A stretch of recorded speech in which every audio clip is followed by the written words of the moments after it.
ಭಾರತ ಮತ್ತು ಬಾಂಗ್ಲಾದೇಶ ನಡುವೆ ಚೆನ್ನೈನ ಚಪಕ್ ಸ್ಟೇಡಿಯಂನಲ್ಲಿ ಸೆಪ್ಟೆಂಬರ್ 19ರಿಂದ ಮೊದಲ ಟೆಸ್ಟ್ ಪಂದ್ಯ ಆರಂಭವಾಗುತ್ತಿದೆ.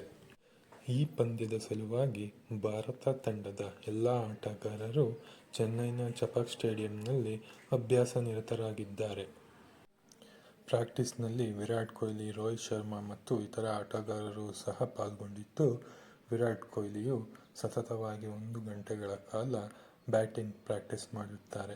ಬ್ಯಾಟಿಂಗ್ ಪ್ರಾಕ್ಟೀಸ್ ವೇಳೆ ಸಿಕ್ಸರ್ ಹೊಡೆಯುವುದನ್ನು ಅಭ್ಯಾಸ ನಡೆಸಿದ ವಿರಾಟ್ ಕೊಹ್ಲಿ, ಒಂದು ಬಾಲನ್ನು ರಭಸವಾಗಿ ಹೊಡೆದ ಪರಿಣಾಮ ಆ ಬಾಲು ಚಪಕ್ ಸ್ಟೇಡಿಯಂನ ಡಗ್ಔಟ್ನ ಒಂದು ಗೋಡೆಗೆ ತಗುಲಿರುತ್ತದೆ. ಆ ಗೋಡೆಯು ಪ್ಲೇವುಡ್ನಿಂದ ತಾತ್ಕಾಲಿಕವಾಗಿ ನಿರ್ಮಿಸಿದ್ದ ಕಾರಣ ಒಡೆದು ಹೋಗಿದೆ.